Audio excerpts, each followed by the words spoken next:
आंतरराष्ट्रीय पातळीवर सुरू असलेल्या इराण, इस्रायल, अमेरिका संघर्षाचा परिणाम आता भारतातील हॉटेल उद्योजकावरही दिसू लागलाय. इराण, इस्रायल आणि अमेरिका संघर्षामुळे गॅसचा तुटवडा निर्माण झाला असून मुंबईतील जवळपास 20% हॉटेल्स बंद ठेवण्यात आलेत, अशी माहिती आहार या संघटनेने दिली आहे. हा तुटवडा कायम राहिल्यास येत्या 3 दिवसात 50% हॉटेल्स बंद होण्याची शक्यता वर्तवली जाते. गॅसचा तुटवडा आणखीन काही दिवस कायम राहिल्यास परिस्थिती गंभीर होऊ शकते. पुढील 3 दिवसही गॅस पुरवठा सुरळीत झाला नाही तर मुंबईतील सुमारे 50% हॉटेल्स बंद करण्याची वेळ येऊ शकते, असा इशारा आहार संघटनेच्या पदाधिकाऱ्यांनी दिलाय. या समस्येबाबत आहार संघटना केंद्रीय पेट्रोलियम मंत्र्यांशी संवाद साधते. तसेच राज्यातील अन्न आणि नागरी पुरवठा मंत्री छगन भुजबळ यांची आज संघटनेचे प्रतिनिधी भेट घेणार आहेत. तसेच गॅस पुरवठा सुरळीत करण्याची मागणी करणार आहेत. महाराष्ट्र विधानसभेत जमीन महसूल संहिता विधेयक मंजूर करण्यात आलंय. त्यामुळे आता महापालिका आणि नगरपालिका क्षेत्रातील हजारो हेक्टर गायरान जमीन सार्वजनिक कामांसाठी वापरण्याचा मार्ग मोकळा झालाय. महसूल मंत्री चंद्रशेखर बावनकुळे यांनी मांडलेले महाराष्ट्र जमीन महसूल संहिता विधेयक विधानसभेत एकमताने मंजूर करण्यात आलंय. महाराष्ट्र विधानसभेत जमीन वापरासंदर्भात महत्त्वाचा निर्णय घेण्यात आला. या विधेयकामुळे महापालिका आणि नगरपालिका हद्दीतील गायरान जमिनींच्या वापराबाबत मोठा बदल होणार आहे. हजारो हेक्टर गायरान जमीन सार्वजनिक जनहिताच्या कामांसाठी वापरण्याचा मार्ग आता मोकळा होणार आहे. नव्या निर्णयानुसार राज्यातील मनपा आणि नगरपालिका क्षेत्रातील गायरान जमिनीवरील काही आरक्षण उठवण्यात येणार आहे. आखाती देशातील युद्धाची झळ आता भारतातील लघुउद्योग कंपन्यांना बसणार आहे. युद्धामुळे व्यावसायिक गॅस पुरवठा बंद करण्यात आलाय. परिणामी पिंपरी चिंचवडमधील 15,000 7,500 कंपन्यांना याचा फटका बसणार आहे. यापैकी काही कंपन्यांमधील गॅसचा साठा तर आजच संपुष्टात आलाय, तर काही कंपन्यांचा साठा येत्या 4 ते 5 दिवसात संपुष्टात येण्याची शक्यता वर्तवली जाते. भोसरीतील श्री इंजिनियर्स कंपनीतील व्यावसायिक गॅस संपल्याने प्लाझ्मा मशीनचा पर्याय अवलंबलाय. मात्र दिवसाचं उत्पादन थेट निम्म्यावर आलंय. एरवी त्यांचं महिन्याला 40 लाखांची उलाढाल होते, पण आजची परिस्थिती पाहता महिन्याकाठी 20 लाखांची उलाढाल घटणारे हे उघड आहे. याचा विचार करता 7,500 कंपन्यांमधील व्यावसायिक गॅस संपुष्टात आल्यावर नुकसानीचा आकडा कोट्यावधीत जाण्याची शक्यता वर्तवण्यात आली आहे. लाडकी बहीण योजनेच्या लाभार्थी महिलांना फेब्रुवारीचा हप्ता देण्यात आलेला नाहीये. फेब्रुवारी महिना संपून गेला, त्यानंतर मार्चचे पहिले 10 दिवस उलटून गेले, तरीही महिलांच्या खात्यात पैसे जमा झालेले नाहीयेत. फेब्रुवारीचा हप्ता जवळपास 1.5 महिना पुढे ढकलला, त्यामुळे पैसे कधी येणार असा प्रश्न विचारला जातोय. फेब्रुवारीचा हप्ता मार्च महिन्याच्या शेवटी 2 आठवड्यांमध्ये येऊ शकतो. गेल्या अनेक दिवसांपासून महिन्याच्या शेवटच्या 2 आठवड्यात महिलांच्या खात्यात पैसे जमा केले जातात. त्यानंतर आता देखील शेवटच्या आठवड्यात पैसे जमा केले जाऊ शकतात. दरम्यान याबाबत कोणतीही अधिकृत माहिती समोर आलेली नाहीये. एकीकडे फेब्रुवारीचा हप्ता कधी येणार असा प्रश्न विचारला जातोय, तर दुसरीकडे फेब्रुवारी आणि मार्चचा हप्ता एकत्र येण्याची शक्यता वर्तवली जाते.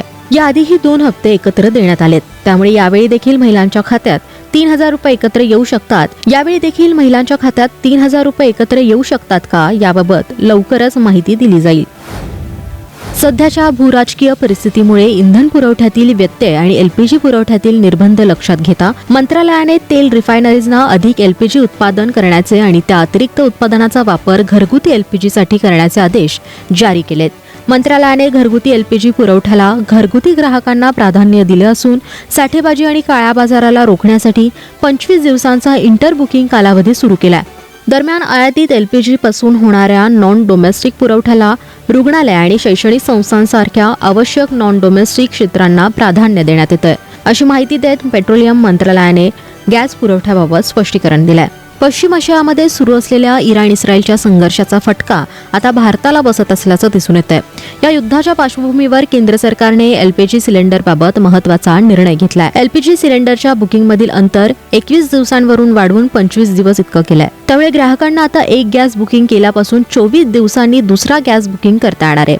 असं असताना घरगुती गॅस वापराला सरकारने प्राधान्य देण्याचा निर्णय घेतलाय. भारताकडून ब्रह्मोस सुपरसॉनिक क्रूज क्षेपणास्त्र खरेदी करण्याचा निर्णय घेतलाय.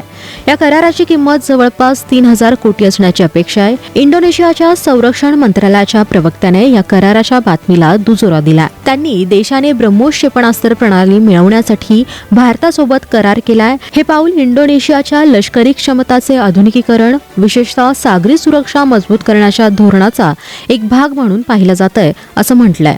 प्रगत क्षेपणास्त्र प्रणाली खरेदी करण्याचा निर्णय इंडोनेशियाच्या संरक्षण धोरणाचा एक महत्त्वाचा भाग मानला जातोय. ब्रह्मोस क्षेपणास्त्र किनारी संरक्षण जहाजे आणि इतर प्लॅटफॉर्मवरून सोडले जाऊ शकते, ज्यामुळे समुद्रात शत्रूच्या जहाजांना लक्ष्य करणं सोपं होतं. अहवालानुसार हा करार इंडोनेशियाच्या लष्करी आधुनिकीकरण कार्यक्रमाचा एक भाग आहे, ज्याचा उद्देश प्रादेशिक सुरक्षा आव्हानांना चांगल्या प्रकारे तोंड देणे आहे. अमेरिका, इस्रायल आणि इराणमधील तीव्र संघर्षाचे परिणाम जगभरात पाहायला मिळतात. या संघर्षामुळे कच्च्या तेलाच्या किमती प्रचंड वाढल्यात. या दरम्यान अमेरिकेचे राष्ट्राध्यक्ष डोनाल्ड ट्रम्प यांनी इराणला गंभीर इशारा दिला.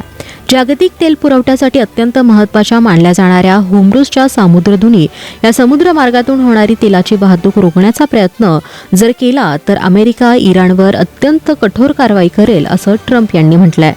डोनाल्ड ट्रम्प यांनी सोशल मीडिया प्लॅटफॉर्म एक्सवर यासंबंधित पोस्ट केली आहे, ज्यात त्यांनी जर इराणने होर्मुझच्या सामुद्रधुनीतून होणारी तेलाची वाहतूक रोखण्यासाठी काहीही कृत्य केलं तर युनायटेड स्टेट्स ऑफ अमेरिका त्यांच्यावर आत्तापर्यंत झालेल्या हल्ल्यांच्या तुलनेत 20 पटीने अधिक जोरदार हल्ला करेल, असा इशारा ट्रम्प यांनी दिलाय. अमेरिकेचे राष्ट्राध्यक्ष डोनाल्ड ट्रम्प यांनी इराणसोबत सुरू असलेल्या युद्धाबाबत एक महत्त्वपूर्ण विधान केलंय. इराण विरुद्ध सध्या सुरू असलेलं युद्ध आता जवळपास पूर्णपणे संपुष्टात आलंय, अशी घोषणा डोनाल्ड ट्रम्प यांनी केली आहे. इराणकडे नौदल नाही, दळणवळण व्यवस्था नाही, हवाई दलही नाही. त्यांच्याकडे आता फारच कमी क्षेपणास्त्र शिल्लक राहिली आहेत. त्यांचे ड्रोन सर्वत्र पाडले जातात. इराणकडे आता लष्करी सामर्थ्यासारखं काहीही उरलेलं नाहीये, असं ट्रम्प यांनी म्हटलंय. ट्रम्प यांचं हे विधान अशा वेळी आलंय जेव्हा या संघर्षामुळे केवळ पश्चिम आशियामध्येच नाही तर संपूर्ण जगभरात मोठी खळबळ उडाली आहे. ऊर्जा पुरवठ्याबाबतचे संकट दिवसेंदिवस अधिकच गडद होत चाललंय. मात्र इराणने ट्रम्प यांचे हे दावे पुन्हा एकदा फेटाळून लावलेत. हे युद्ध कधी संपवायचं हे अमेरिका नाही तर इराणच ठरवेल, असं इराणने ठामपणे नमूद केलंय. T20 विश्वचषकाच्या स्पर्धेनंतर आता ICCकडून टीम ऑफ द टुर्नामेंटची घोषणा करण्यात आली आहे. ICCने स्पर्धेतील सर्वोत्तम म्हणजेच टीम ऑफ द टुर्नामेंटची घोषणा केली आहे. या संघात भारताचे सर्वाधिक 4 खेळाडू आहेत. यामध्ये संजू सॅमसन, जसप्रीत बुमराह, ईशान किशन आणि हार्दिक पांड्या यांचा समावेश आहे. न्यूझीलंड आणि ऑस्ट्रेलियाच्या संघातून कोणालाही निवडण्यात आलेलं नाहीये. तर दक्षिण आफ्रिकेचे प्रत्येकी 2, इंग्लंडचे 2 आणि पाकिस्तानचा प्रत्येकी एका खेळाडूचा टीम ऑफ द टुर्नामेंटमध्ये समावेश आहे. टीम ऑफ द टुर्नामेंटमध्ये पाकिस्तानच्या साहिबजादा फरांडचा या संघात समावेश करण्यात आलाय. दक्षिण आफ्रिकेचा एडन मार्करम याला कर्णधार म्हणून निवडण्यात आलाय. त्याने 3 अर्धशतकांसह 286 धावा केल्यात. हार्दिक व्यतिरिक्त इंग्लंडचा विल जॅक्स आणि वेस्ट इंडिजचा जेसन होल्डर यांना अष्टपैलू खेळाडू म्हणून संघात समाविष्ट करण्यात आलाय. काही दिवसांपूर्वी मराठी अभिनेत्री विशाखा सुभेदार यांनी एक व्हिडिओ शेअर करत आपला मुलगाही कुवेतमध्ये अडकल्याची माहिती दिली होती. तसेच आपल्या मुलाला सुखरूप परत आणावं यासाठी पंतप्रधान, मुख्यमंत्र्यांसह उपमुख्यमंत्री एकनाथ शिंदे आणि मनसे अध्यक्ष राज ठाकरे यांना साकडं घातलं होतं. विशाखा सुभेदार यांनी रडत रडतच हा व्हिडिओ सोशल मीडियावर शेअर केला होता. त्यानंतर उपमुख्यमंत्री एकनाथ शिंदे यांनी स्वतः विशाखा सुभेदारांना फोन करून मुलाला सुखरूप परत आणू असं आश्वासन दिलं. अशातच आता मराठी अभिनेत्री विशाखा सुभेदार यांचा मुलगा मुंबईला परतलाय. मुख्यमंत्री देवेंद्र फडणवीसांच्या पाठपुराव्यानंतर अभिनेत्रीचा मुलगा सुखरूप भारतात परतला असल्याची माहिती आता समोर आली आहे, ज्याचा व्हिडिओ देखील आता सोशल मीडियावर व्हायरल होतोय.